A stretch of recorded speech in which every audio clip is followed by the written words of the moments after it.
Hello प्यारे बच्चों, स्वागत है आपका भारत के number 1 education platform defence Vidyakul पर। कैसे हैं बच्चों आप लोग? उम्मीद करता हूं आप लोग स्वस्थ हैं, मस्त हैं और अपनी पढ़ाई में व्यस्त हैं। बच्चों, जैसा कि आपको पता है कि इस समय एयरफोर्स यक्स ग्रुप का आज मैं जो फिजिक्स है, फिजिक्स में मैं लेके आया हूं आपका चैप्टर नंबर 2 यानी unit number 2, heat and thermodynamics. ठीक है, हीट एंड थर्मोडायनेमिक्स। बच्चों, हीट और थर्मोडायनेमिक्स जो होता है बच्चों, ये पूरा का पूरा आप में इसमें जो आप पढ़ने वाले हैं, बहुत ही बच्चों आपका इंटरेस्टिंग जो है, आपको चीजें जो है इसमें पढ़ने को मिलेंगी।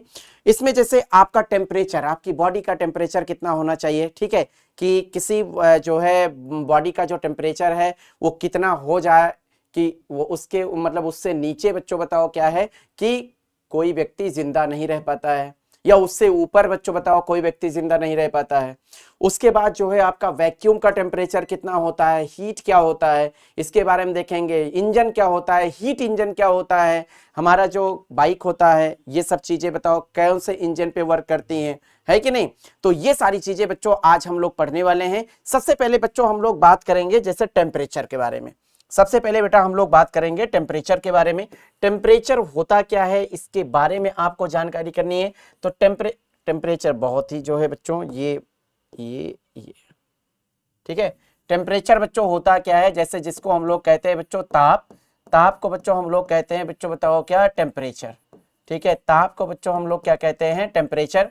टेम्परेचर होता क्या है इसके बारे में हम लोग जानकारी रखते हैं। जैसे बच्चों ये हमारे पास एक बॉडी थी, ठीक है, हमारे पास ये एक बॉडी थी, एक वस्तु थी, इसको मैंने छुआ, ऐसे टच किया, ये हमको बच्चों बताओ क्या लगी, गर्म लगी। तो किसी ने कहा बच्चों बताओ ये हमको बताओ कैसी लगी, हॉट, हॉट का मतलब होता है गर्म लगी। तो किसी ने कहा बच्चों ये बताओ क्या है, इसका जो ताप है, ताप, इसका जो टेम्परेचर है वो बच्चों बताओ क्या है, ज्यादा है। इसका टेम्परेचर बच्चों बताओ क्या है, ज्यादा है। उसके बाद बच्चों मैंने दूसरी वस्तु देखी, दूसरी वस्तु पे बच्चों मैंने क्या कर दिया, हाथ डाल दिया दूसरी वस्तु। तो इसको बच्चों मैंने छुआ, तो ये बच्चों बताओ क्या लगा, ठंडा लगा हमको। क्या लगा बच्चों, ठंडा लगा। जैसे ही बच्चों ये हमको ठंडा लगा, हमने कहा इस वस्तु का जो ताप है, ताप, ये बच्चों बताओ क्या है, कम है। इस वस्तु का ताप बच्चों बताओ क्या है, कम है। बात समझ में आ रहा है कि नहीं? ठीक है, हमने कहा इस वस्तु का ताप ज्यादा और इस वस्तु का ताप बच्चों बताओ क्या है, कम है। क्लियर? अच्छा सुनिए, तो ताप जो होता है, जो टेम्परेचर होता है, ये किसी भी वस्तु की बच्चों एक प्रकार से गर्माहट या बच्चों बताओ क्या होती है, ठंडेपन की माप होती है। गर्माहट या बच्चों बताओ क्या है, ठंडेपन की माप होती है। ठीक है, तो ये आपका हो गया बच्चों, temperature is the measure of degree of hotness और कोल्डनेस ऑफ ए बॉडी। ठीक है, temperature is the degree of is the measure of degree of hotness और coldness of a body। ठीक है, क्योंकि बच्चों बताओ जो ताप होता है, ताप, ध्यान दीजिए बच्चों, ताप किसी वस्तु के, ताप बच्चों बताओ क्या, किसी वस्तु के, ताप किसी वस्तु के गर्माहट एवं ठंडेपन की माप होती है। किसी वस्तु के बच्चों बताओ क्या, गर्माहट एवं ठंडेपन की माप है। ठीक है, गर्माहट एवं बच्चों बताओ क्या है, ठंडेपन की माप है। गर्माहट एवं बच्चों बताओ क्या है, ठंडेपन की, उसके बाद बच्चों बताओ क्या है, माप है।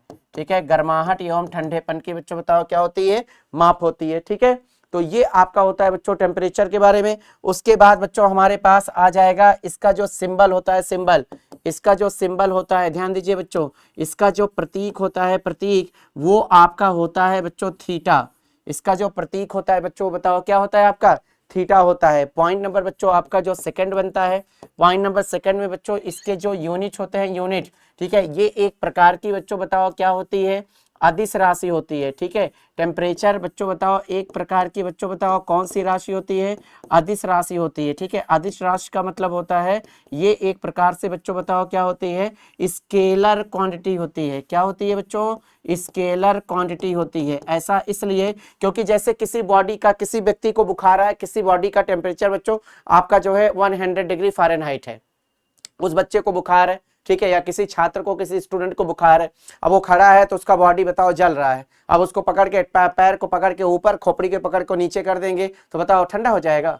क्या वो ठंडा हो जाएगा? ऐसा कभी भी नहीं होगा।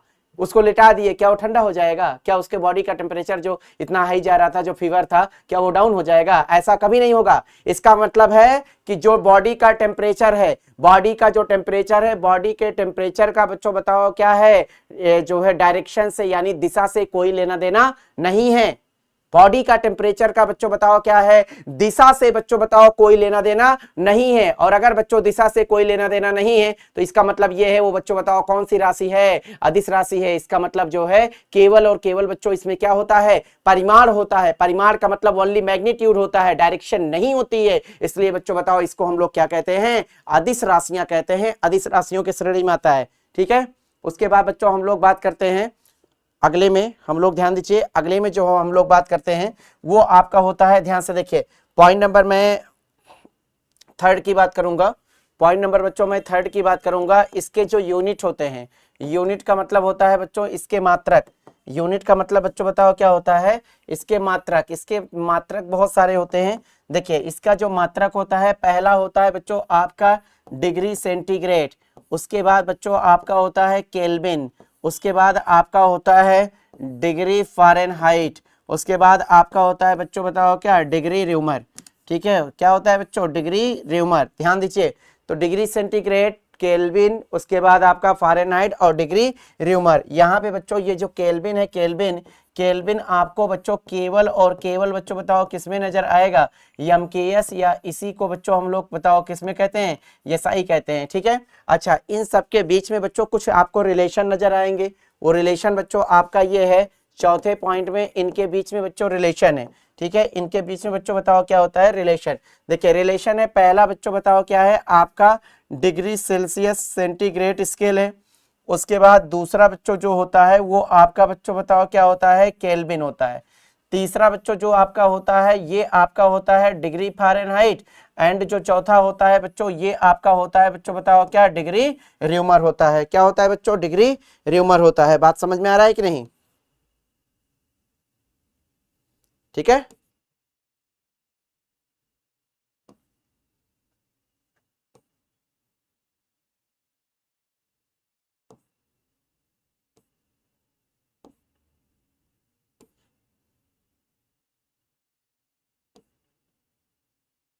जी चलिए यहाँ पे ध्यान से देखिए, इसका जो लोअर पॉइंट होता है ये आपका होता है 0 पर, अपर जो पॉइंट होता है ये होता है बच्चों 100 पर।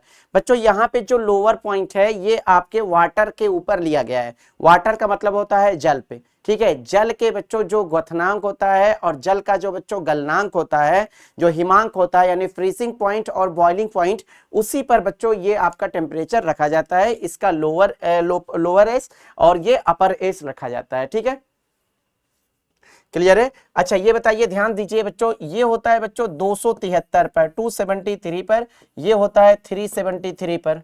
ठीक है, केल्विन वाले पे।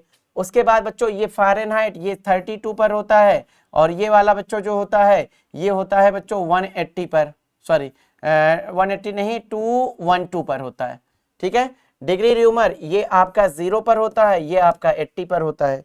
इसके बीच में बच्चों एक रिलेशन बना ते देखिए, C-0, C का मतलब डिग्री C है, इज इक्वल टू बच्चों हम लोग लिख सकते हैं K-273 इज इक्वल टू हो जाएगा F-32 इज इक्वल टू बच्चों बताओ क्या, R-0। ऐसे मतलब इसको इसमें से डिवाइड माइनस किए, इसको इसमें से माइनस किए, इसको इसमें से माइनस किए, इसको इसमें से माइनस किए। उसके बाद जो रिलेशन ये देखिए अपान अपान अपान अपान कर दिए। अब ऊपर से बच्चों नीचे को 100 माइनस 0, ठीक है ये करेंगे। उसके बाद 273 माइनस सॉरी 373 माइनस 273 करेंगे, फिर अपर माइनस लोअर करेंगे। ठीक है, 212 माइनस 32। ठीक है, इतना हम लोग कर सकते हैं।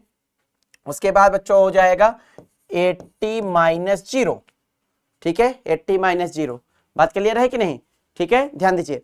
अब यहां पे हम लोग इसको लिख सकते हैं C/100 को बच्चों केवल ओनली 100 लिखेंगे, इज इक्वल टू हो जाएगा बच्चों K-273।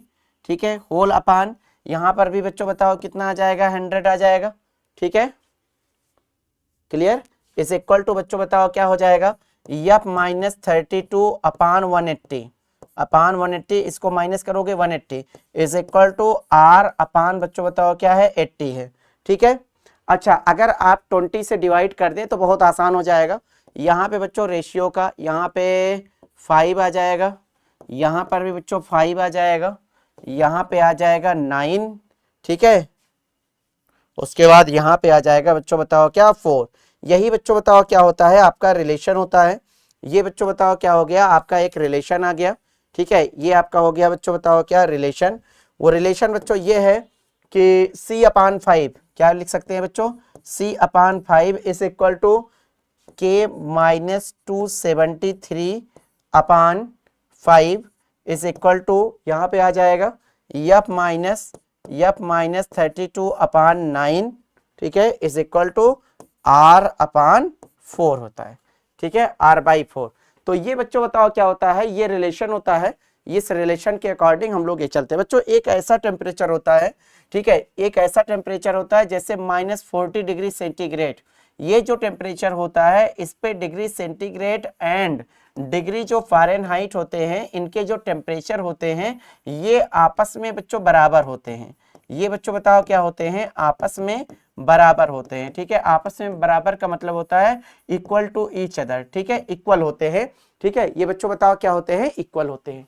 ठीक है, तो ऐसा बच्चों जो डिग्री सेंटीग्रेड होता है, इससे बच्चों हम लोग इन्वायरमेंट का यानी वातावरण का हम लोग टेम्परेचर को क्या करते हैं, मेजर करते हैं, मापते हैं।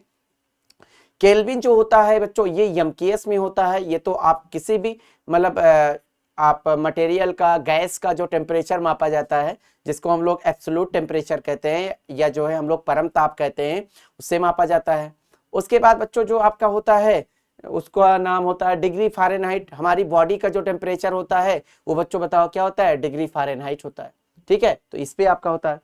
तो जो आपके बच्चों यहाँ पे आपके पास the Fahrenheit scale and Celsius scale.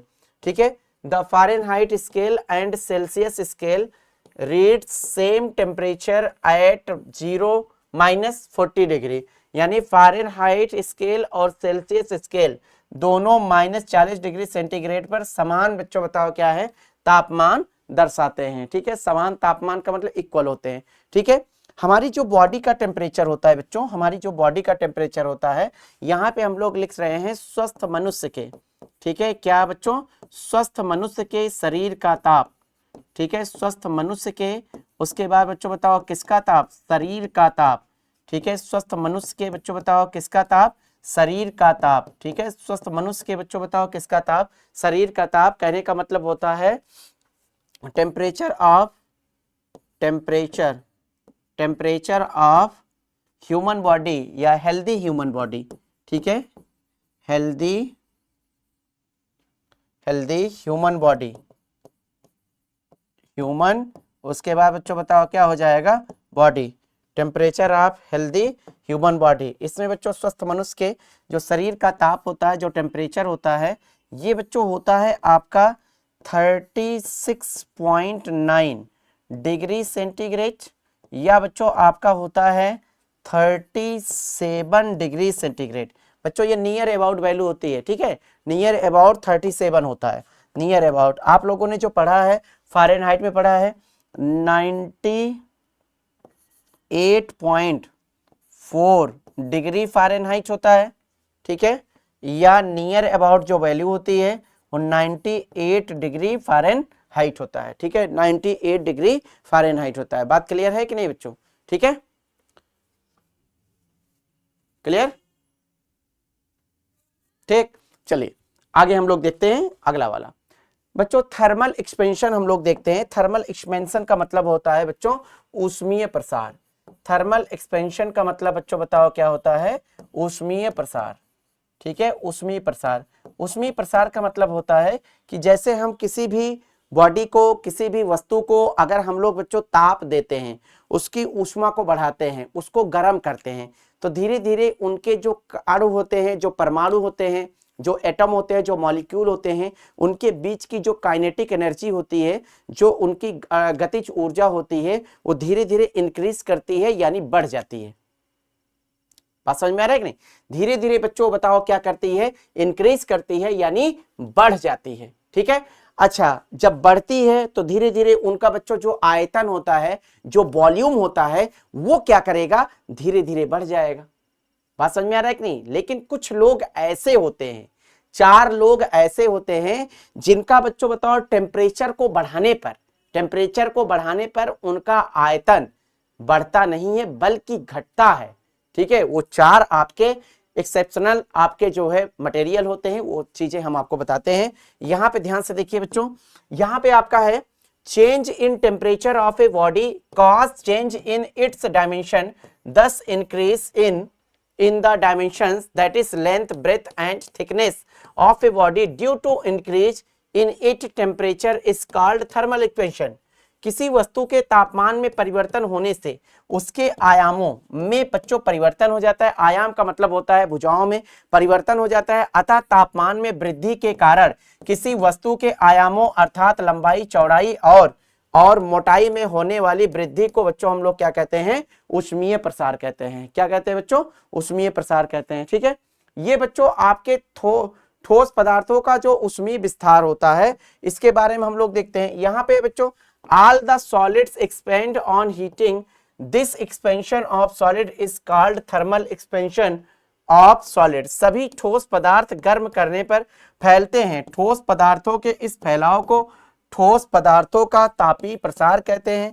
Thermal expansion of solids are the 3 types. ठीक है, ठोस पदार्थों का जो ऊष्मीय प्रसार होता है बच्चों, ये 3 टाइप के होता है। ठीक है, जब केवल और केवल 1 डायमेंशन में बच्चों इसकी जो है लेंथ बढ़ती है, केवल एक ही दिशा में बढ़ती है, तो यहाँ पे हम लोग कहते हैं एक अक्ष में प्रसार। ठीक है, एक अक्ष का मतलब होता है एक्सपेंशन इन 1 डायमेंशन, और जब दोनों साथ साथ में बढ़ते हैं तो उसको बच्चों हम लोग कहते हैं कि 2 अक्षों में प्रसार, यानी एक्सपेंशन इन 2 डायमेंशन। ठीक है, और जब तीनों अक्ष में होता है लंबाई, चौड़ाई, ऊंचाई, ठीक है, लेंथ, ब्रेथ एंड हाइट, जब तीनों एक साथ में बढ़ते हैं तो इसको बच्चों हम लोग कहते हैं कि 3 अक्ष में प्रसार, एक्सपेंशन इन 3 डायमेंशन। ठीक है, तो यहां पे सबसे पहले आपका आ जाएगा बच्चों लीनियर एक्सपेंशन। जब आपका लीनियर एक्सपेंशन होता है, लीनियर एक्सपेंशन में हम आपको बता रहे हैं। ठीक है, लीनियर एक्सपेंशन क्या होता है, पहले आपसे ये बताया गया यहाँ पे रेखीय प्रसार, मतलब एक अक्ष में प्रसार होने वाला है। ठीक है, यहां से बच्चों when expansion of solid takes place along a line as in the case of thin rod, then the expansion is called linear expansion. जब बच्चों ठोस पदार्थों का विस्तार किसी रेखा के अनुदिश होता है, जैसे कि पतली छड़ में, तो इस विस्तार को हम लोग रेखीय विस्तार कहते हैं। ठीक है, यहाँ पे जो आपका कोफिशिएंट ऑफ लीनियर एक्सपेंशन होता है, इसको बच्चों हम लोग किससे दिखाते हैं, अल्फा से दिखाते हैं। ठीक है, इसको बच्चों हम लोग किससे दिखाते हैं, अल्फा से। Increase in length, increase in length का मतलब होता है यहाँ पे आपका होता है लंबाई में वृद्धि। यहाँ पे बच्चों बताओ क्या होता है, लंबाई में वृद्धि। ठीक है, लंबाई में वृद्धि। ठीक है, लंबाई में वृद्धि। और initial length into rise in temperature, initial length का मतलब होता है प्रारंभिक लंबाई। क्या कहते हैं बच्चों, प्रारंभिक, उसके बाद क्या हो जाएगा बच्चों, लंबाई। ठीक है, प्रारंभिक लंबाई और गुणे राइज इन टेम्परेचर, यानी तापमान में वृद्धि। यानी बच्चों बताओ क्या, ताप में, उसके बाद क्या हो जाएगा बच्चों, वृद्धि। ठीक है, ताप में वृद्धि। ठीक है, अच्छा देखिए, कोफिशिएंट ऑफ लीनियर एक्सपेंशन को हम लोग कहते हैं बच्चों रेखीय प्रसार गुणांक। ये बच्चों बताओ क्या होता है, रेखीय प्रसार गुणांक। ठीक है, रेखीय बच्चों बताओ क्या, प्रसार गुणांक। ध्यान दीजिए, जब जब किसी भी चीज का प्रसार होता है, किसी भी चीज की बच्चों बढ़ोतरी होती है, कोई भी चीज बच्चों बढ़ती है, तो उसको रोकने के लिए हमेशा कोई ना कोई चीज आता है। तो यहाँ पर बच्चों आया है गुणांक, यानी रेखीय प्रसार गुणांक आया है। ठीक है, यहाँ पर बच्चों जब एक अक्ष में प्रसार होगा तो उसको रोकने के लिए रेखीय प्रसार गुणांक, जब 2 अक्षों में प्रसार होगा तो उसको रोकने के लिए क्षेत्रीय प्रसार गुणांक, जब 3 अक्ष में प्रसार होगा तो उसको रोकने के लिए बच्चों बताओ क्या आएगा, आयतनात्मक प्रसार गुणांक आता है। बात समझ में आया कि नहीं? तो यही सब चीजें आपको जो है ध्यान से देखनी है। यहाँ पे आया बच्चों बताओ क्या, अल्फा। तो अल्फा इज इक्वल टू, आपने कहा लंबाई में वृद्धि, यानी डेल्टा यल अपान प्रारंभिक लंबाई, यानी L0 इंटू बच्चों डेल्टा थीटा। तो ये आपका बच्चों बताओ क्या होता है, ये आपके पास अल्फा का फार्मूला आ गया। ठीक है, ये बच्चों बताओ क्या हो गया, अल्फा का फार्मूला हो गया। ठीक है, अगला होता है बच्चों इस सरफेसियल, ठीक है, सरफेसियल एक्सपेंशन यानी क्षेत्रीय प्रसार। सरफेसियल बच्चों बताओ क्या, एक्सपेंशन यानी क्षेत्रीय प्रसार, ठीक है। क्षेत्रीय प्रसार में ध्यान से देखिए, क्षेत्रीय प्रसार आपसे क्या कहता है, वही है आपका कि when expansion of solid takes place in two dimension, मतलब जब दो दो जगह पे बताओ दो दो और बच्चों उसकी वृद्धि होती है, as in the case of a lamina both length और breadth increases, it is called superficial expansion. जब ठोस पदार्थों का दो आयामों यानी दिशाओं में विस्तार होता है, जैसे कि एक परत में तो लंबाई और चौड़ाई दोनों में वृद्धि हो जाती है, इसे ही बच्चों हम लोग क्या कहते हैं, क्षेत्रीय प्रसार कहते हैं, ठीक है। तो ये आपका जो क्षेत्रीय प्रसार होता है, जो सरफेशियल एक्सपेंशन होता है, यहाँ पे आपको बीटा से दिखाते हैं। इंक्रीज इन एरिया, ठीक है, ये कोफिशिएंट ऑफ सरफेशियल, ये थोड़ा सा यहाँ पे मिस्टेक हुआ है बच्चों, यहाँ पे थोड़ा सा ये इधर आ गया है, ठीक है, ये उधर रहना चाहिए।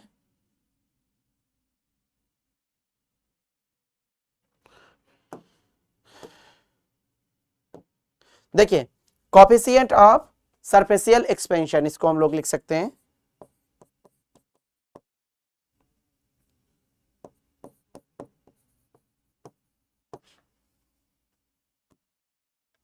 सरफेशियल एक्सपेंशन को हम लोग बीटा से लिखते हैं।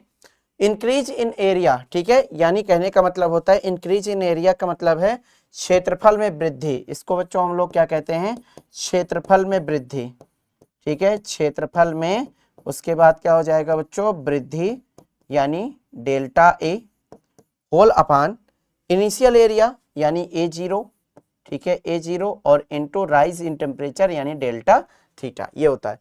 तो बीटा की जो वैल्यू आ गई, बीटा इज इक्वल टू आपके पास हो जाता है बच्चों बताओ क्या, A0 यानी वहां पे डेल्टा ए अपान A0, उसके बाद delta theta, A0 delta theta. बात समझ में आया कि नहीं, ये चीजें आपके पास हो गई, क्लियर, किसी को दिक्कत तो नहीं है।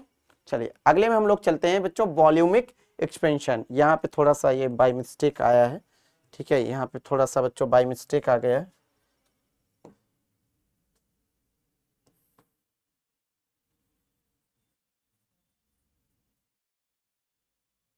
इसको बच्चों हम लोग गामा से दिखाते हैं, इसको बच्चों हम लोग किससे दिखाते हैं, गामा से दिखाते हैं। ये हमारा बच्चों बताओ क्या होता है, गामा होता है,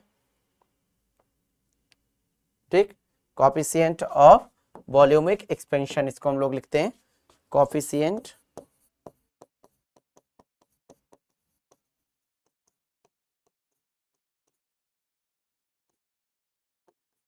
ठीक है, वॉल्यूमिक या क्यूबिकल, ठीक है, वॉल्यूम एक्सपेंशन या क्यूबिकल, ठीक है। तो व्हेन बच्चों expansion of solid takes place in the 3 dimension as in the case of a cube, length breadth and height all increase, it is called volume expansion. जब बच्चों ठोस पदार्थों का विस्तार 3 आयामों में होता है, जैसे कि घन में तो लंबाई चौड़ाई और ऊंचाई तीनों एक साथ में बढ़ जाती है, इसे बच्चों आयतन प्रसार कहते हैं। इसको हम लोग कहते हैं आयतन जो प्रसार होता है, आयतन प्रसार गुणांक इसको हम लोग कहते हैं, इसको बच्चों हम लोग क्या कहते हैं, आयतन प्रसार गुणांक, ठीक है, ये होता है बच्चों आयतन, उसके बाद क्या हो जाएगा बच्चों, प्रसार गुणांक,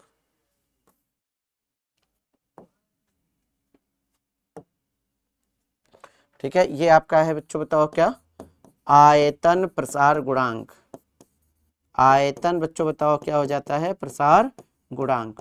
तो बच्चों जो आयतन प्रसार गुणांक होता है, इसको हम लोग लिखते हैं बच्चों बताओ किससे, गामा से। आयतन प्रसार गुणांक को बच्चों हम लोग किससे लिखते हैं, गामा से।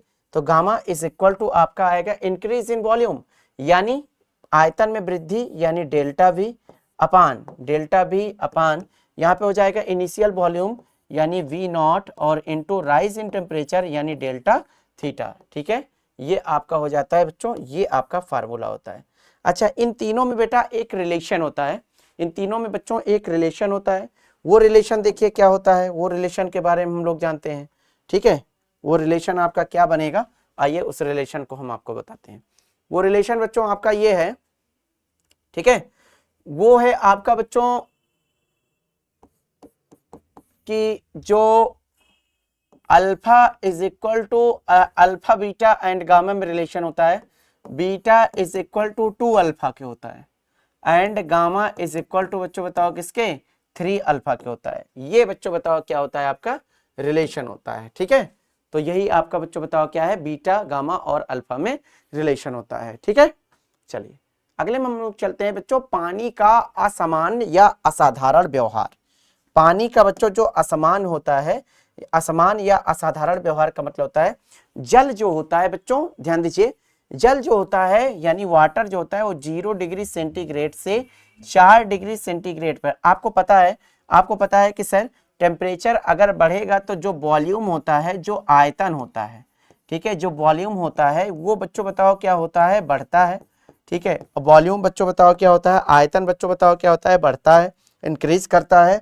और जो बच्चों घनत्व होता है, जो आपका घनत्व होता है, जो डेंसिटी होती है, ठीक है, जो डेंसिटी होती है ये घटता है। ठीक है, वॉल्यूम और जो आपका डेंसिटी है दोनों एक दूसरे के रेसिप्रोकल होते हैं, यानी एक प्रकार से व्युत्क्रमानुपाती होते हैं। ठीक है, अच्छा ध्यान दीजिए, यहाँ पे आपने कहा 0 डिग्री सेंटीग्रेड से 4 डिग्री सेंटीग्रेड के बीच में घनत्व जो होता है वो बच्चों बताओ क्या होता है, घटता है।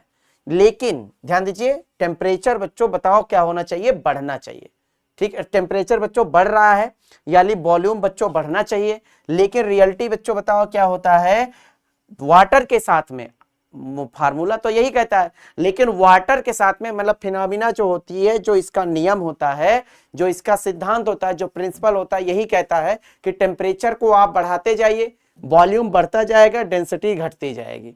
लेकिन वाटर के साथ में 0 से 4 डिग्री सेंटीग्रेड के बीच में जस्ट उल्टा होता है, जस्ट बच्चों अपोजिट ये प्रॉपर्टी रखता है, जस्ट अपोजिट होता है। इसमें क्या होता है, वॉल्यूम क्या हो जाता है, ये बच्चों बताओ क्या होता है, बढ़ने के बजाय ये बच्चों बताओ क्या होता है, डिक्रीज होता है, घटता है। और जो आपका बच्चों घनत्व होता है, जो आपकी डेंसिटी होती है, ये बच्चों बताओ क्या घटने के बजाय बच्चों बताओ क्या होता है, बढ़ जाता है। लेकिन 4 डिग्री सेंटीग्रेड के बाद फिर अपना वही सही हो जाता है। तो इसी को ही बच्चों हम लोग कहते हैं एबनॉर्मल बिहेवियर। बच्चों किसका होता है, ये वाटर का बच्चों बताओ क्या एबनॉर्मल बिहेवियर होता है। ठीक है, वाटर का एबनॉर्मल बिहेवियर होता है। ठीक है, as the temperature of water increases from 0 to 4 degree centigrade, the density of water increases। ठीक है, the density of water increases मतलब डेंसिटी उसकी घटनी चाहिए, डिक्रीज होनी चाहिए, लेकिन रियलिटी तो ये है इंक्रीज कर जाता है।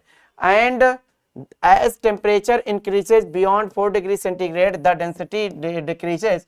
पानी का बच्चों जो तापमान होता है वो 0 से 4 डिग्री सेंटीग्रेड सेल्सियस तक बढ़ने पर उसका बच्चों घनत्व बढ़ता है, और तापमान 4 डिग्री सेल्सियस से अधिक बढ़ने पर बच्चों उसका घनत्व बच्चों बताओ क्या होता है, घटता जाता है। उसका घनत्व क्या होता जाता है बच्चों, घटता जाता है। इसी को ही बच्चों हम लोग जल का बच्चों बताओ क्या कहते हैं, असमान व्यवहार कहते हैं। अगला होता है बच्चों हीट।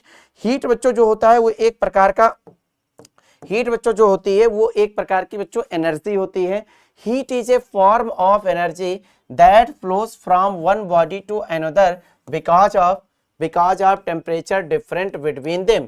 क्योंकि बच्चों जब टेम्परेचर आपका जो है अलग अलग होता है तो बच्चों जो आपकी हीट होती है, ठीक है, तो जो आपका हीट होता है टेम्परेचर मतलब टेम्परेचर डिफरेंस बिटवीन देम, उनमें बच्चों जब टेम्परेचर अलग अलग होता है तो जो हीट होती है वो अधिक टेम्परेचर वाली वस्तु से कम टेम्परेचर वाली वस्तु की ओर मूव करती है, यानी फ्लो होती है। ठीक है, ऊष्मा ऊर्जा का बच्चों एक रूप है जो वस्तुओं के बीच तापमान के अंतर के कारण एक वस्तु से बच्चों दूसरी वस्तु में बच्चों बताओ क्या होती है, प्रवाहित होती है। ठीक है, एक वस्तु से बच्चों बताओ क्या है, दूसरी वस्तु में कैसे क्या होती है बच्चों, प्रवाहित होती है। ठीक है, तो हीट का जो फार्मूला होता है बच्चों ध्यान दीजिए, हीट जो होता है बच्चों, हीट का जो पॉइंट नंबर फर्स्ट होता है, हीट में जो आपके पास वो आती है, क्या नाम है उसको, सिंबल। ठीक है, इसको हम लोग बच्चों बताओ क्या कहते हैं, सिंबल। सिंबल का मतलब प्रतीक। इसको बच्चों हम लोग कैपिटल क्यू से दिखाते हैं। ठीक है, हीट को बच्चों बताओ किससे दिखाते हैं, कैपिटल क्यू से दिखाते हैं।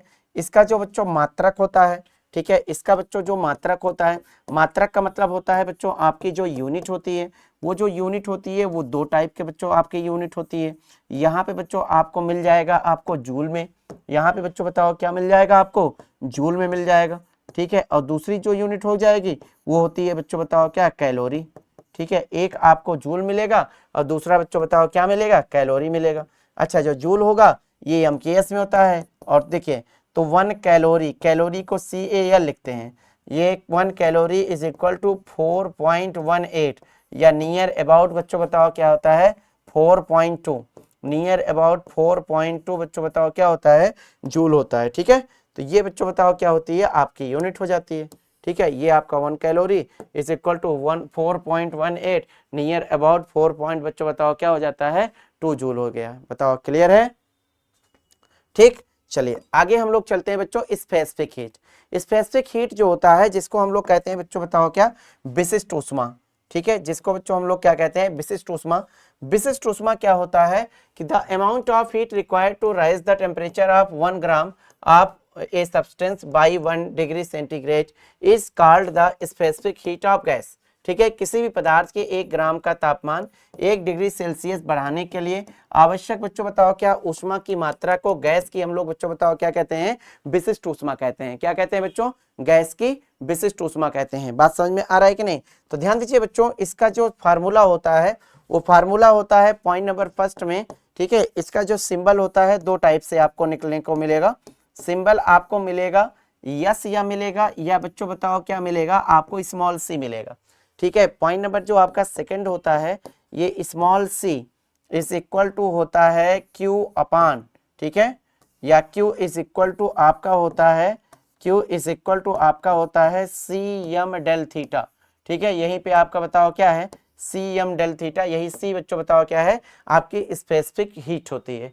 सी क्या होता है बच्चों आपकी स्पेसिफिक हीट होती है। अलग अलग लोगों के बच्चों आपको स्पेसिफिक हीट यहाँ पे देखने को मिलेंगे। ठीक है, तो देखिए जैसे आपने कहा कि जो है यहाँ पे अगर हम लोग जल की विशिष्ट ऊष्मा के बारे में हम लोग बात करें, ठीक है, तो जल की बच्चों बताओ क्या विशिष्ट ऊष्मा। ठीक है, तो जल की बच्चों बताओ क्या होती है विशिष्ट ऊष्मा। ठीक है, तो विशिष्ट ऊष्मा का मतलब होता है स्पेसिफिक हीट। तो जो आपका सी किसका है H2O का। ठीक है, सी बच्चों बताओ क्या H2O का। सी का मतलब होता है विशिष्ट ऊष्मा या जो है हमारे पास स्पेसिफिक H2O। ठीक है, तो ये आपका होता है 1 कैलोरी पर ग्राम।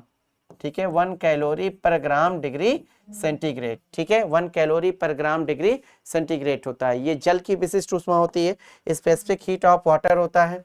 दूसरा बच्चों बताओ होता है आइस। आइस, ठीक है, आइस का मतलब होता है बच्चों क्या बर्फ का। ठीक है, तो बर्फ का जो बच्चों बताओ क्या होता है बर्फ का जो आपका सी होता है सी वो होता है बच्चों बताओ कितना 1/2।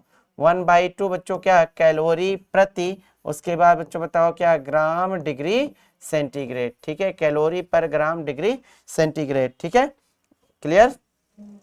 उसके बाद होता है बच्चों बताओ क्या होता है वेपर का। वेपर का मतलब होता है भाप। ठीक है, तो जो भाप का होता है वेपर।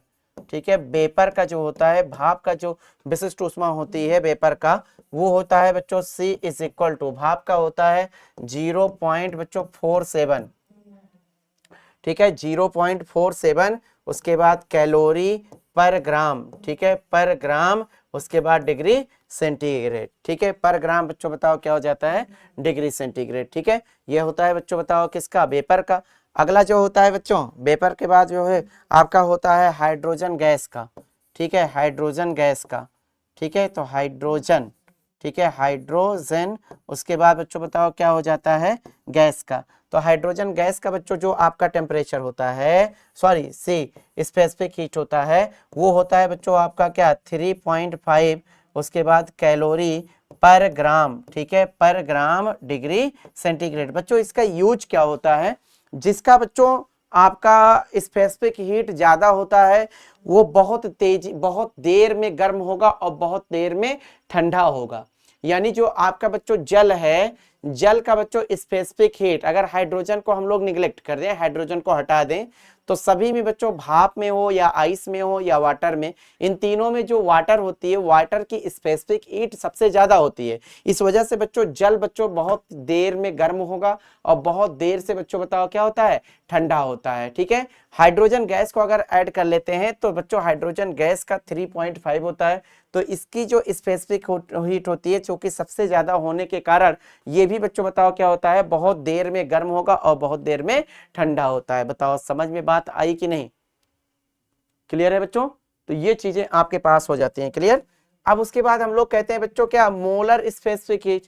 मोलर स्पेसिफिक हीट का मतलब होता है कि अब हम लोग ग्राम या किलोग्राम में हम लोग नहीं लेते हैं, ठीक है। ग्राम या बच्चों बताओ किसमें, किलोग्राम में हम लोग नहीं लेते हैं, हम लोग बच्चों बताओ मोल में लेते हैं। किसको, गैस की मात्रा को।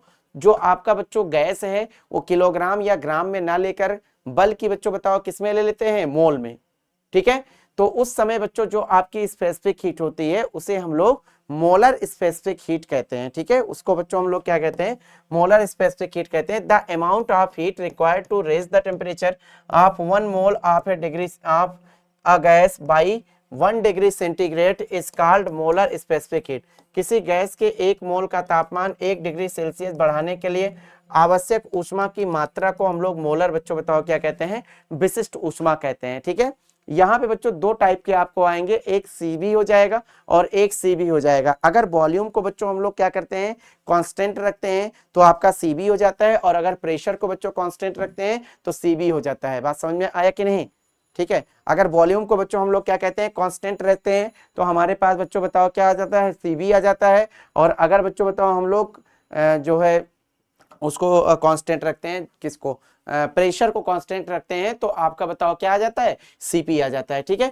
तो यहाँ पे आपके पास जो फार्मूला क्वेश्चन आएगा, मतलब क्वेश्चन नहीं, जो आपके पास डेफिनेशन है, it is the defined as the amount of heat required to the raise the temperature of 1 mole of the gas through 1 degree centigrade और 1 kelvin when its volume is kept constant. यानी नियत आयतन पर 1 मोल gas का ताप 1 degree centigrade और 1 kelvin बढ़ाने के लिए आवश्यक बच्चों ऊष्मा की मात्रा को ही हम लोग बच्चों बताओ क्या कहते हैं, सीबी कहते हैं, ठीक है।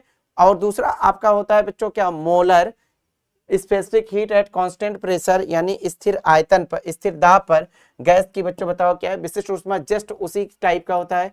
It is defined as the amount of heat required to raise the temperature of 1 mole of the gas through 1 degree centigrade और 1 kelvin when its pressure is kept constant. नियत दाब पर 1 मोल गैस का ताप 1 डिग्री सेंटीग्रेड और 1 kelvin बढ़ाने के लिए आवश्यक बच्चों बताओ क्या, ऊष्मा की मात्रा को ही हम लोग बच्चों बताओ क्या कहते हैं, सीपी कहते हैं, ठीक है। सीपी का मतलब होता है कि specific heat at constant pressure, ठीक है। Molar specific heat at constant pressure. बात क्लियर है, ठीक है। अगले में हम लोग बात करते हैं बच्चों लेटेंट हीट। लेटेंट हीट का मतलब होता है जैसे गुप्त ऊष्मा।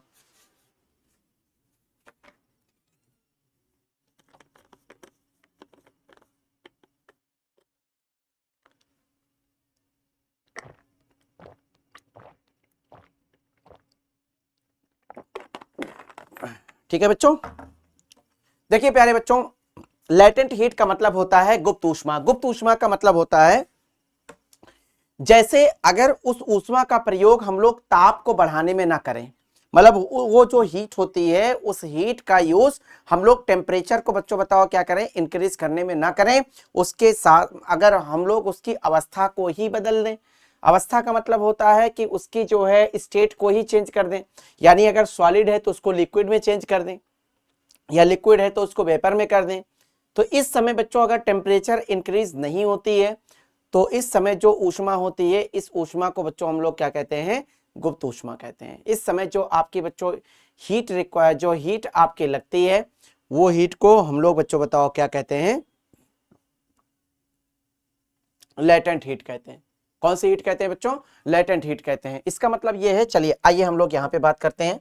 यहाँ पे आपका हुआ the amount of the heat required to change the state of unit mass a substance at constant temperature is called latent heat of the substance. कहने का मतलब है स्थिर तापमान पर किसी पदार्थ के इकाई द्रव्यमान की अवस्था में परिवर्तन लाने के लिए आवश्यक ऊष्मा की मात्रा को हम लोग उस पदार्थ की बच्चों क्या कहते हैं, गुप्त ऊष्मा कहते हैं।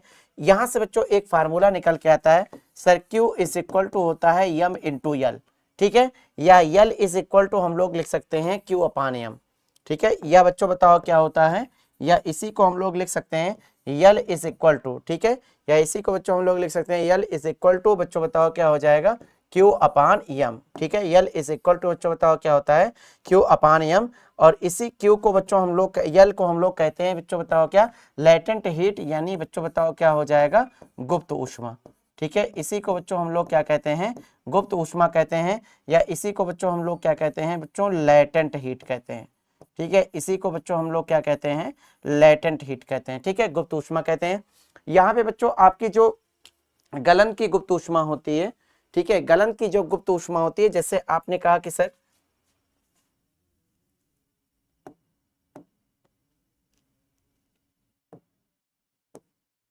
देखिए दो टाइप से हैं।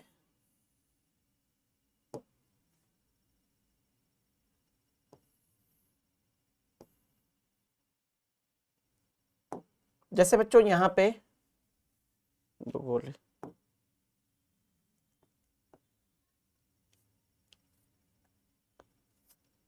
चल, ये बच्चों बताओ क्या है, आइस है। आइस का मतलब होता है बर्फ। बर्फ एक प्रकार की बच्चों बताओ क्या होती है, सॉलिड होती है। आइस से बच्चों बताओ क्या है, वाटर में आपको चेंज करना है। वाटर का मतलब होता है जल, ये होता है बच्चों बताओ क्या, आपका लिक्विड है। ठीक है, ये बच्चों बताओ क्या होता है, लिक्विड है। अब इसको बच्चों हम लोग क्या करते हैं, इसको हम लोग चेंज करते हैं। तो चेंज करने के लिए जब हम लोग बच्चों इसको चेंज करेंगे, तो यहाँ पे बच्चों ये स्टेट बच्चों बताओ क्या हो रहा है, चेंज हो रहा है। ठीक है, तो यहाँ पे ये होता है 80 कैलोरी पर ग्राम।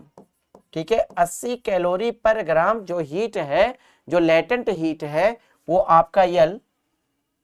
ठीक है, 80 कैलोरी पर ग्राम जो लेटेंट हीट है, ये आपको इसको देना पड़ेगा, यानी 80 कैलोरी पर ग्राम। ठीक है, 80 कैलोरी, यल यल का मतलब हो जाएगा बच्चों बताओ क्या, यल बराबर बच्चों बताओ क्या, 80 कैलोरी पर ग्राम आपको देना पड़ेगा। और अगर बच्चों क्या है, वाटर को बच्चों अगर आपको आइस में चेंज करना है, तो हीट को बच्चों इसमें से निकालना पड़ेगा। यल इज इक्वल टू बच्चों बताओ क्या, 80 कैलोरी पर ग्राम जो हीट होगी। ठीक है, 80 कैलोरी पर ग्राम जो लेटेंट हीट होगी, ये आपको निकालना पड़ेगा। ठीक है, तो ये आपका होता है। और वाटर से बच्चों अगर आप वेपर में चेंज करना चाहते हैं, ठीक है, वाटर से बच्चों बताओ किस में चेंज करना चाहते हैं, वेपर में। ठीक है, तो ये काम करना है। वाटर से आपको अगर बच्चों बताओ क्या है, वेपर में चेंज करना है। ठीक है, वेपर, वेपर का मतलब होता है बच्चों एक प्रकार से गैसीय स्टेट होती है, यानी एक प्रकार से बच्चों बताओ क्या बन गया, भाप बन गया। ये बच्चों बताओ क्या होता है, आपका जल होता है। ठीक है, ये आपका बताओ स्टेट क्या है, आपका द्रव है। ठीक है, ये आपका बच्चों बताओ गैस है, सॉलिड है। ये बच्चों बताओ क्या है, आपका बर्फ है। ठीक है, तो यहां से बच्चों अगर आपको चेंज करना है, तो यहां से बच्चों ये काम कर सकते हैं। आपको देना होगा वाटर को बताओ कितना, 539। ठीक है, 539 कैलोरी प्रति ग्राम। वाटर को बच्चों आपको क्या करना पड़ेगा, इतना लेटेंट हीट देना पड़ेगा, ये वेपर में चेंज हो जाएगा। और अगर बताओ वेपर से आपको वाटर में चेंज करना है, तो आपको हीट, इतना हीट बच्चों इसमें से निकालना पड़ेगा। बताओ कितना ठंडा करना पड़ेगा, 539, उसके बाद कैलोरी प्रति बच्चों बताओ क्या हो जाएगा, ग्राम। इतना बच्चों बताओ क्या है, हीट आपको निकालना पड़ेगा। ठीक है, तो ये बच्चों थी बच्चों बताओ क्या, लेटेंट हीट की कहानी। अब हम लोग बात करते हैं बच्चों हीट कैपेसिटी या थर्मल हीट कैपेसिटी, या बच्चों इसको हम लोग कहते हैं थर्मल कैपेसिटी। ठीक है, उष्माधारिता या तापीय धारिता। ठीक है, the heat capacity of a body is defined as the amount of heat required to the raise its temperature through 1 degree. कहने का मतलब है किसी वस्तु की उष्माधारिता को उस वस्तु की मात्रा के रूप में परिभाषित किया जाता है जो उसके तापमान को 1 डिग्री बढ़ाने के लिए आवश्यक होती है। मतलब 1 डिग्री सेंटीग्रेड टेम्परेचर, किसी भी वस्तु के 1 डिग्री सेंटीग्रेड टेम्परेचर को बढ़ाने के लिए जितनी भी बच्चों ऊष्मा की आवश्यकता होती है, वही बच्चों बताओ हम लोग क्या कहते हैं, उष्माधारिता कहते हैं। उस वस्तु की बच्चों हम लोग क्या कहते हैं, उष्माधारिता कहते हैं।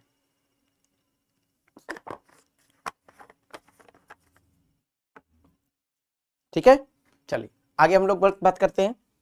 अगला होता है बच्चों प्रिंसिपल ऑफ कैलोरीमेट्री। ठीक है, प्रिंसिपल ऑफ कैलोरीमेट्री में हमारे पास क्या होता है, ये होता है बच्चों किसी भी वस्तु को, ध्यान दीजिए, एक वस्तु को ऊष्मा देते हैं तो दूसरी वस्तु ऊष्मा लेती है। जैसे इस वाटर को मैंने गर्म किया, 100 जूल ऊष्मा, इसको हीट को बच्चों हमने दिया, तो ये 100 जूल ऊष्मा लेगी, मतलब दिया बराबर लिया। ठीक है, दिया बराबर लिया मतलब जितनी आप हीट बच्चों अगले को दोगे उतना ही तो लेगा।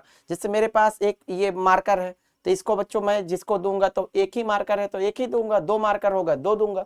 ठीक है, तो कहने का मतलब होता है यहाँ पे कि the branch of physics that deals with the measurement of heat is called calorimetry. मतलब भौतिकी की वह शाखा जो ऊष्मा के मापन से संबंधित कैलोरीमिति कहलाती है। Heat gain is equal to heat lost, मतलब हीट ली गई ऊष्मा, यहाँ पे लिया बराबर दिया होता है, यहाँ पे हम लोग कहते हैं हीट गेन का मतलब होता है ली गई बच्चों बताओ क्या हो जाएगा, ऊष्मा बराबर बच्चों बताओ क्या हो जाता है, दी गई ऊष्मा, बराबर बच्चों बताओ क्या हो जाएगा, दी गई ऊष्मा। ठीक है, तो ये जो प्रिंसिपल होती है, इसी प्रिंसिपल को, this principle is a consequence of the law of conservation of energy. यह सिद्धांत बच्चों ऊर्जा संरक्षण के सिद्धांत का बच्चों बताओ क्या है, परिमाण है। ठीक है, बस केवल जितना दिया गया उतना ही लिया गया। ठीक है, अब हम लोग बात करते हैं बच्चों काइनेटिक थ्योरी ऑफ गैसेज पे। ठीक है, गैसों का बच्चों बताओ क्या होता है, अणुगत हम लोग सिद्धांत देखते हैं, kinetic theory of gases. Gas का जो अणुगत सिद्धांत होता है क्या होता है, गैस के जो बच्चों मॉलिक्यूल होते हैं बहुत ही छोटे छोटे पार्टिकल से बच्चों मिलकर बने होते हैं, जिन्हें बच्चों हम लोग क्या कहते हैं, एटम कहते हैं। ठीक है, तो यहाँ पे हमने आपसे बताया कि all matters is made of the molecules of a gases are in state of rapid and continuous motion, their velocity depends on temperature। ठीक है, सभी पदार्थ अणुओं से मिलकर बने होते हैं। गैस के अणु तीव्र और निरंतर, हमारा छप का मतलब होता है निरंतर गतिमान अवस्था में होते हैं। उनका वेग बच्चों तापमान पर निर्भर करता है, टेम्परेचर। ठीक है, उनका जो वेलोसिटी होती है, वो उनकी जो स्पीड होती है बच्चों बताओ किस पे निर्भर करता है, किस पे डिपेंड होता है, टेम्परेचर पर। ठीक है, उसके बाद हम लोग बात करते हैं बच्चों using this molecular motion various properties of A gas like temperature, pressure, energy and can be explained, hence this theory is called kinetic theory of gases. मतलब इस आणविक गति का उपयोग करके या सिद्धांत का उपयोग करके गैस के विभिन्न गुणों जैसे तापमान, दाब, ऊर्जा आदि की बच्चों व्याख्या की जा सकती है। इसलिए इस सिद्धांत को गैसों का अणुगत बच्चों बताओ क्या कहते हैं, सिद्धांत कहा जाता है। Kinetic theory of gases was developed by Clausius and Maxwell. गैसों के जो अणुगत सिद्धांत का विकास क्लासियस और बच्चों बताओ किसने दिया था, मैक्सवेल ने किया था। ठीक है, उसके बाद बच्चों अगला होता है बच्चों गैसों के अणुगत सिद्धांत की कुछ मान्यताएं होती हैं, जिसमें all gases consist of molecules, the molecules are rigid, elastic, spheres, identical in all respects for a given gas and different for different gases. ठीक है, सभी गैसें अणुओं से मिलकर बनी होती हैं। अणु कठोर प्रत्यास्थ गोले होते हैं जो एक गैस के लिए हर तरह से समान होते हैं, और अलग अलग गैसों के लिए बच्चों क्या होते हैं, भिन्न भिन्न होते हैं। उनके जो मॉलिक्यूल होते हैं वो पूरी तरीके से बच्चों बहुत ही दृढ़, मजबूत और गोलाकार होते हैं। ठीक है, उसके बाद आगे हम लोग बात करते हैं the size of the gas molecules is very small as compare to the distance between them. मतलब उन गैसों के जो साइज होते हैं, उनके बीच की जो दूरी होती है, उन बीच की दूरी की तुलना में बहुत ही छोटे होते हैं, बहुत ही कम होते हैं। गैस के अणुओं का आकार उनके बीच की दूरी की तुलना में बहुत ही बच्चों बताओ क्या होता है, छोटा होता है। The molecules of gas are in state of continuous random motion moving in all directions with all possible velocities. गैस के अणु निरंतर यादृच्छिक गति की अवस्था में होते हैं, जो सभी दिशाओं में सभी संभावित वेगों के साथ गति करते हैं। ठीक है, during the random motion the molecules collides with one another with the walls of the vessel. अनियमित गति करने के दौरान अणु बच्चों एक दूसरे से बर्तन की दीवारों पर लगातार बच्चों बताओ क्या करते रहते हैं, टकराते रहते हैं। अगला है बच्चों गैस के नियम। कुछ आपके बच्चों यहाँ पे लॉस आएंगे, कुछ आपके बच्चों यहाँ पे नियम होंगे। पहला जो नियम होता है, पहला जो रूल्स होता है वो होता है बॉयल्स लॉ। वो बच्चों बताओ क्या होता है, बॉयल्स लॉ। इसको बच्चों हम लोग कहते हैं बायल का नियम। इसको बच्चों बताओ हम लोग क्या कहते हैं, बायल का नियम। क्या बोलेंगे बच्चों, बायल का नियम। ठीक है, तो बायल्स लॉ ने कहा कि जो कांस्टेंट टेम्परेचर, ठीक है, यहाँ पे आपके पास है, कहा गया कि at constant temperature the volume of the given mass of the gas is inversely proportional to its pressure. यानी स्थिर तापमान पर किसी गैस के दिए गए द्रव्यमान का आयतन उसके दाब के बच्चों बताओ क्या होता है, व्युत क्रमानुपाती होता है। कहने का मतलब होता है कि V is directly proportional to 1/P। V is directly proportional to 1/P। P, ये बच्चों बताओ किसका रूल होता है, ये आपका होता है किसका, ये होता है बच्चों बताओ क्या, वायल का। ये क्या होता है, वायल का। लेकिन बच्चों यहाँ पे एक कंडीशन है, यहाँ पे कंडीशन ये है, दो लोग कांस्टेंट होते हैं, दो लोग कांस्टेंट होते हैं। पहला होता है टेम्परेचर, पहला बच्चों बताओ क्या होता है, टेम्परेचर, ठीक है, पहला बच्चों बताओ क्या होता है, टेम्परेचर। इसको बच्चों बताओ क्या है, ताप हो गया। और दूसरा बच्चों बताओ क्या होता है, द्रव्यमान। द्रव्यमान का मतलब होता है मास। द्रव्यमान भी नहीं बढ़ना चाहिए, भले ही आप द्रव्यमान को वहां पे ध्यान से देख रहे हैं, निश्चित द्रव्यमान, दिए गए द्रव्यमान या निश्चित द्रव्यमान, ठीक है। तो ये बच्चों बताओ क्या होता है, ये दोनों के दोनों, ठीक है, ये आपके दोनों के दोनों बच्चों बताओ क्या होते हैं, नियत होने चाहिए। ये क्या होने चाहिए, नियत होने चाहिए। नियत का मतलब है कांस्टेंट होना चाहिए। नियत का मतलब बच्चों बताओ क्या है, कांस्टेंट होना चाहिए। बात समझ में आई कि नहीं, ठीक है। पूरी तरीके से अगर ये नियत है तब ये बच्चों बताओ रूल्स क्या होता है, तब ये रूल आपका फॉलो होता है। और इसी रूल को हम लोग बच्चों बताओ क्या कहते हैं, इसको बायल का नियम कहते हैं। बायल का नियम का मतलब होता है, बायल्स जो है एक आपके साइंटिस्ट थे, ये बायल का बच्चों बताओ क्या होता है, नियम।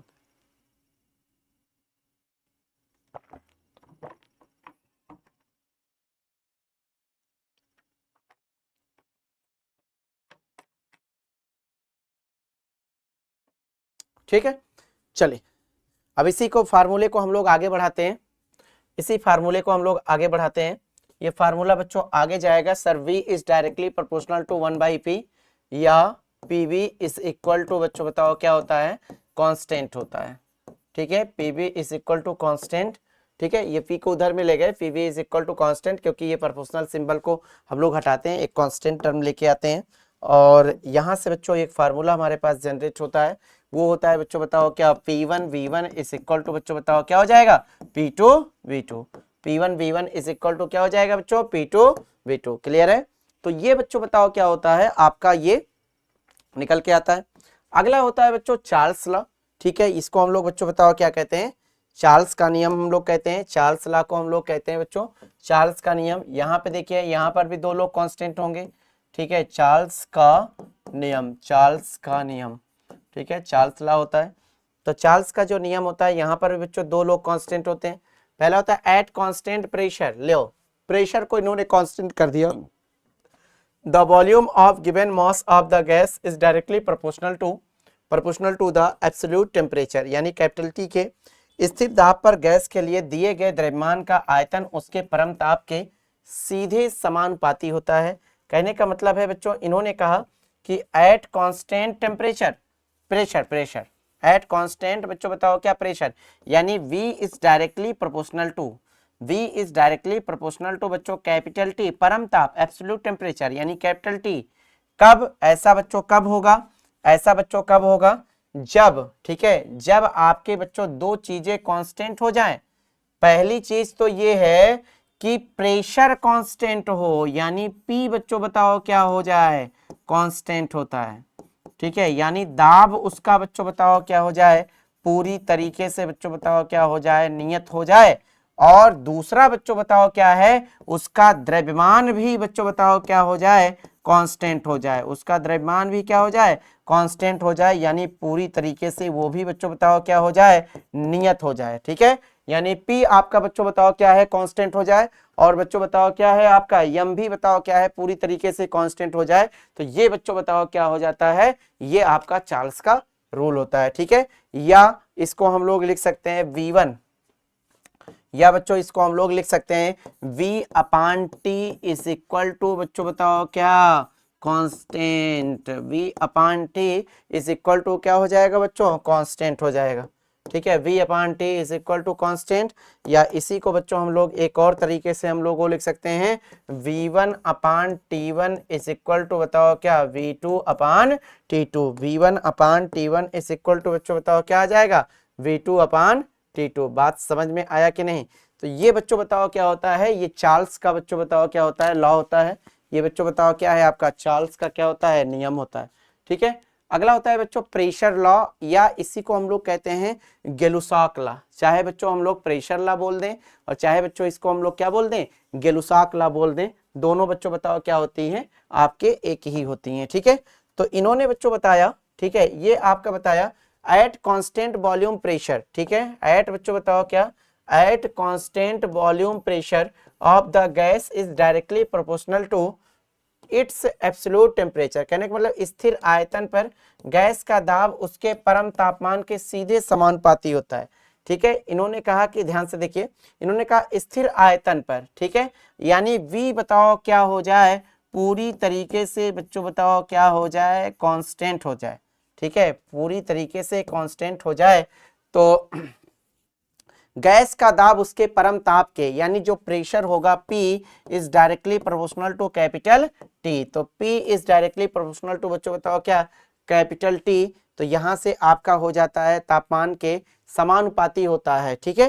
तो यहां से बच्चों एक और फार्मूला हम लोग निकाल सकते हैं, ठीक है, वो फार्मूला बच्चों आपका आ जाएगा यहाँ पे, ध्यान से देखिए, ये आपका हो जाएगा sir P1 upon T1 is equal to क्या हो जाएगा, P2 अपान T2, ठीक है। ये आपका बच्चों बताओ क्या निकल के आता है, ये भी फार्मूला आपका आता है। ये बच्चों प्रेशर है, ठीक है, प्रेशर लॉ ऑफ गैलुसॉक लॉ इसको हम लोग कहते हैं बच्चों। आइडियल और परफेक्ट गैस, ठीक है, आइडियल और परफेक्ट गैस में हम लोग क्या कहते हैं, आदर्श गैस, ठीक है, आदर्श गैस बच्चों हम लोग क्या कहते हैं, आदर्श गैस किसे कहते हैं, यहाँ पे आइडियल और परफेक्ट गैस, या बच्चों हम लोग इसको कहते हैं बच्चों बताओ क्या, आदर्श गैस, ठीक है, इसको हम लोग क्या कहने वाले हैं बच्चों, आदर्श गैस। आदर्श गैस बच्चों बताओ क्या होता है, आदर्श गैस के बारे में हम लोग जानेंगे।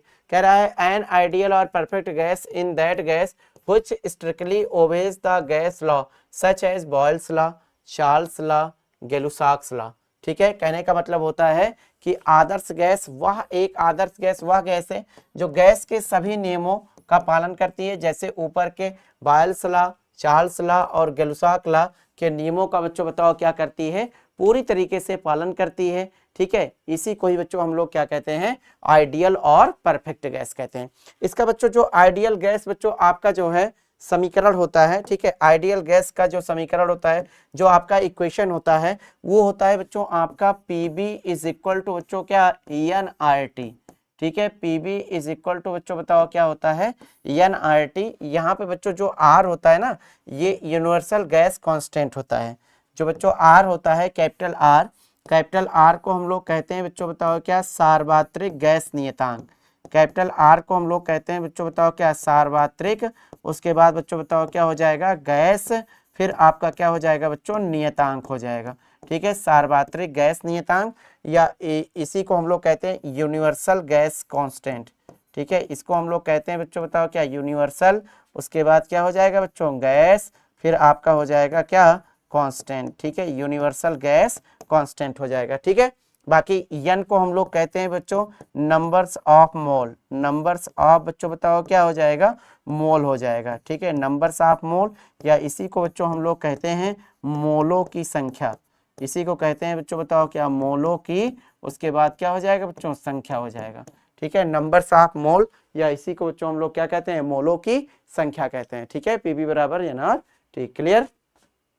अब होता है बच्चों बताओ क्या, विलगित निकाय। विलगित निकाय का मतलब होता है आइसोलेटेड सिस्टम, क्या होता है, अलग थलग होता है, ऐसा सिस्टम जो हमेशा बच्चों बताओ क्या है, यहाँ पे कह रहा है कि यदि ऊष्मागतिकीय निकाय तथा वातावरण के मध्य ना तो ऊर्जा का और ना ही बच्चों बताओ क्या, द्रव्य का यानी मैटर का विनिमय हो, विनिमय का मतलब आदान प्रदान ना हो, आदान प्रदान का मतलब है कोई भी ऐसा सिस्टम हो जो अलग थलग हो, पूरी तरीके से समाज से बाहर हो। तो जो बच्चों समाज से बाहर होता है तो उसमें बताओ क्या होता है, कोई भी चीज बच्चों बताओ जो अलग थलग होता है, पूरी तरीके से हटा रहता है, सोसाइटी समाज से बाहर रहता है, तो आदान प्रदान तो नहीं होता है, मतलब कोई चीज लेन देन नहीं होती है। तो ऐसा बच्चों निकाय हो जो बच्चों ऊर्जा का और ना ही बच्चों बताओ क्या, द्रव्य का विनिमय हो, तब यह निकाय बच्चों विलगित निकाय कहलाता है।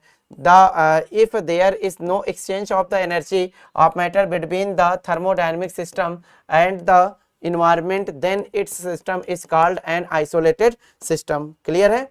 उसके बाद बच्चों एक होता है बच्चों चक्रीय प्रक्रम, ठीक है, चक्रीय प्रक्रम क्या होता है, कह रहा है कि यदि कोई निकाय कार्य करके पुनः अपनी प्रारंभिक अवस्था में आ जाता है तो इस प्रकार के बच्चों प्रक्रम को हम लोग क्या कहते हैं, चक्रीय प्रक्रम कहते हैं। If a system comes back to its initial state after doing some work, then such a process is called, बच्चों बताओ क्या है, साइक्लिक प्रोसेस है, ठीक है। उसके बाद बच्चों बताओ होता है एक समदाबी प्रक्रम होता है, इसको बच्चों हम लोग क्या कहते हैं, आइसोबेरिक प्रोसेस, ठीक है, समदाबी प्रक्रम इसको हम लोग कहते हैं बच्चों बताओ क्या, आइसोबैरिक प्रोसेस।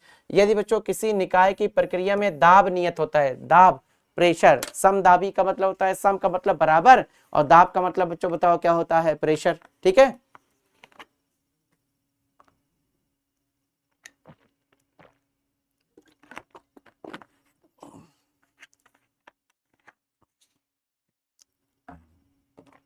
ठीक।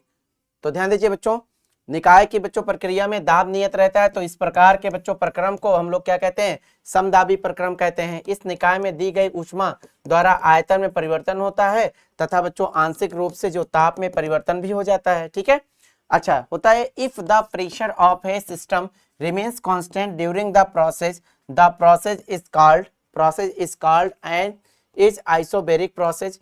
Heat supplies to the this system cause a change in the volume and a partial change in the temperature। ठीक है,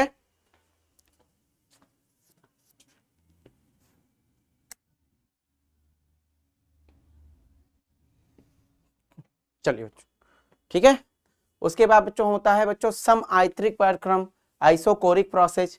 नाम से ही पता है, आयतन का मतलब वॉल्यूम बताओ क्या होगा, इक्वल होगा। ठीक है, कोई उसमें परिवर्तन नहीं होगा, कोई भी चीज चेंज नहीं होंगी। तो यहाँ पे हो जाएगा बच्चों, यदि किसी निकाय की प्रक्रिया में आयतन नियत रहता है तो इस प्रकार की बच्चों बताओ क्या है, प्रक्रिया को सम आयतनिक प्रक्रम कहते हैं। If the volume of a system remains constant in a process then such a process is called isochoric process. ठीक है बच्चों, समतापी प्रक्रम, इसको हम लोग कहते हैं बच्चों आइसोथर्मल प्रोसेस। ताप टेम्परेचर बच्चों बताओ क्या होता है, आपका कांस्टेंट होता है। यदि बच्चों किसी निकाय की भौतिक प्रक्रिया में ताप नियत रहता है तो इस प्रकार के प्रक्रम को बच्चों हम लोग क्या कहते हैं, समतापी प्रक्रम कहते हैं। If the temperature remains constant in the physical process of a system then such a process is called isothermal process. बच्चों इस प्रक्रम में जो है, इस प्रोसेस में जितने भी गैसें होती हैं ये सब बायल्स के लॉ को फॉलो करती हैं। बायल्स का लॉ का मतलब होता है कि ये आपका P1 V1 is equal to बच्चों बताओ क्या हो जाएगा, P2 V2। मतलब इस प्रोसेस में जो गैसेज होती हैं ये बायल्स लॉ को बच्चों बताओ क्या करती हैं, फॉलो करती हैं। ठीक है, उसके बाद बच्चों होता है रुद्धोष्म प्रक्रम। रुद्धोष्म प्रक्रम का मतलब होता है एडियाबेटिक प्रोसेस। जैसे साइकिल के टायर का फटना बहुत तेजी से होता है ना, या हवा का बताओ उसका जो नॉब होता है वहां से हवा का बहुत तेजी से निकल जाना। ठीक है, तो यहाँ पे बच्चों बताओ ऊष्मा गति के निकाय में यहाँ पे रुद्धोष्म का ऊष्मा का मान नियत हो, क्या हो बच्चों, ऊष्मा का मान नियत हो। ऊष्मा गति की निकाय में होने वाला ऐसा परिवर्तन जिसमें निकाय के ताप दाब तथा आयतन में तो परिवर्तन हो परंतु निकाय एवं उसके वातावरण के बीच ऊष्मा का कोई आदान प्रदान ना हो। जब आदान प्रदान नहीं होगा, कोई एक्सचेंज नहीं होगा तो वो कांस्टेंट हो जाएगा, ना हो तो इससे बच्चों हम लोग क्या कहते हैं, रुद्धोष्म प्रक्रम कहलाता है। ये change in a thermodynamic system in which there is a change in the temperature pressure and volume of the system but there is no exchange of a heat between the system and its surroundings is called adiabatic process। इसमें बच्चों आपके जो gases होती हैं ये पॉइसन्स law को follow करती हैं। ठीक है, पॉइसन्स लॉ।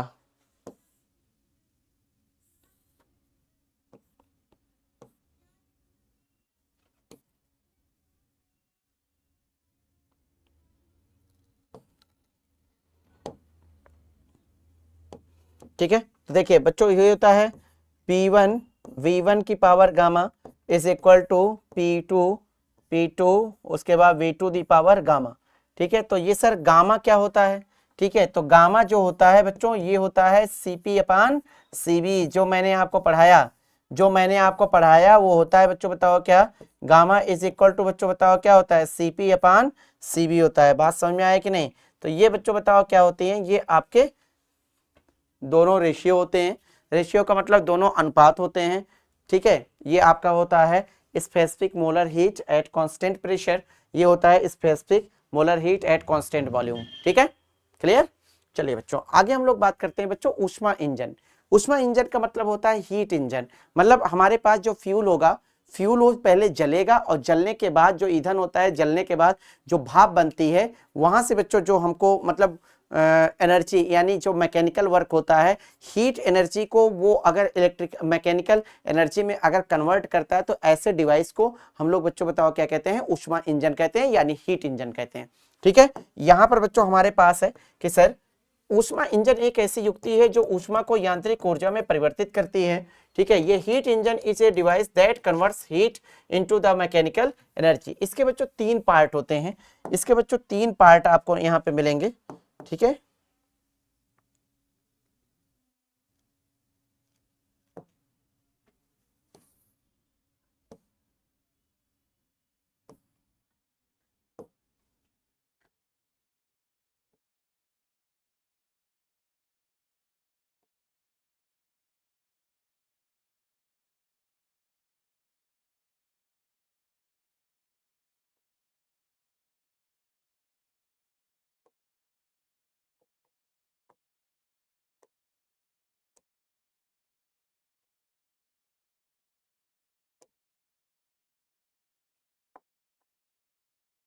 बना रहा हूं बच्चों।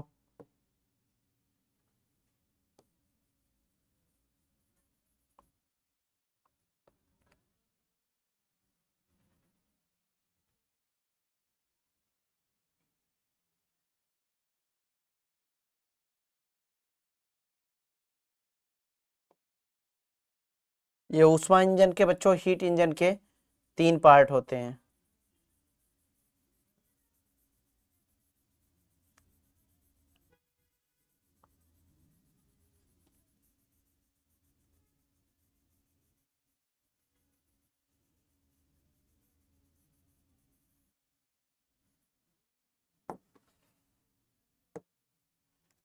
देखिए पहला जो पार्ट होता है इसको बच्चों हम लोग कहते हैं स्रोत।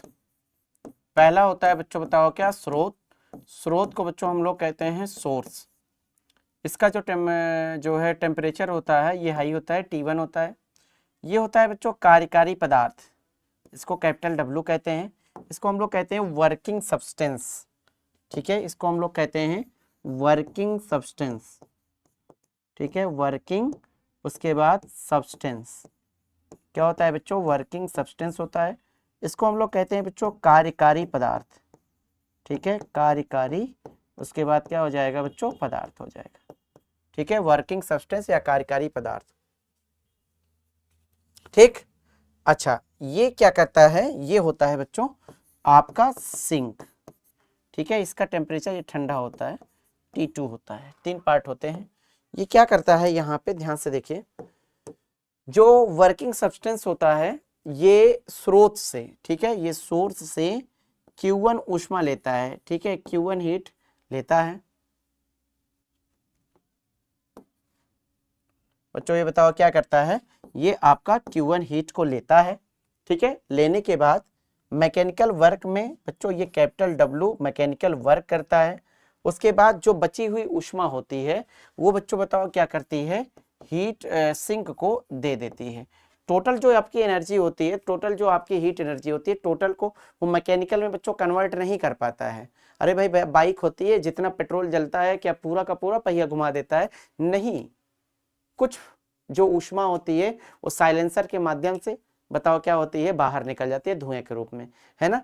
तो इसका मतलब होता है कि टोटल कितना मैकेनिकल वर्क ले इतना रहा है, फेंक कितना रहा है, तो ये हो जाएगा बच्चों बताओ क्या, Q1 माइनस Q2। ठीक है, तो जो टोटल मैकेनिकल वर्क होता है वो आप यहां से निकाल सकते हो, capital W is equal to बच्चों बताओ क्या हो जाएगा, Q1 माइनस Q2। बात समझ में आया कि नहीं, क्लियर?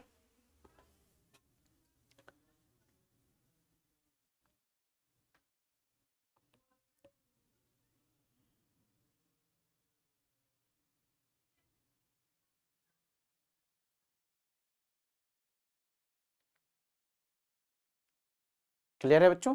चलिए आइए आगे बढ़ते हैं हम लोग। ठीक है, देखिए बच्चों इसमें बच्चों आपका दक्षता होता है, इफिशियंसी। इफिशियंसी का मतलब होता है ऊष्मा दक्षता। अगर मैं इसके ईंटा की बात करूं, इफिशियंसी ईंटा की बात करूं तो ईंटा इज इक्वल टू आपका हो जाएगा बच्चों बताओ कितना, W अपान Q1। ठीक है, W अपान बच्चों बताओ क्या, Q1। अगर मैं बात करूं यहाँ से W की वैल्यू होती है बच्चों Q1 माइनस बताओ क्या, Q2 अपान क्या हो जाएगा बच्चों, Q1। ठीक है, Q1 माइनस Q2 अपान बच्चों बताओ क्या हो जाएगा, Q1। ये होता है। ठीक है, Q1 इज इक्वल टू, अगर इसको मैं डिवाइड करूं तो हो जाएगा Q1 अपान Q1 माइनस Q2 अपान बच्चों बताओ क्या हो जाएगा Q1।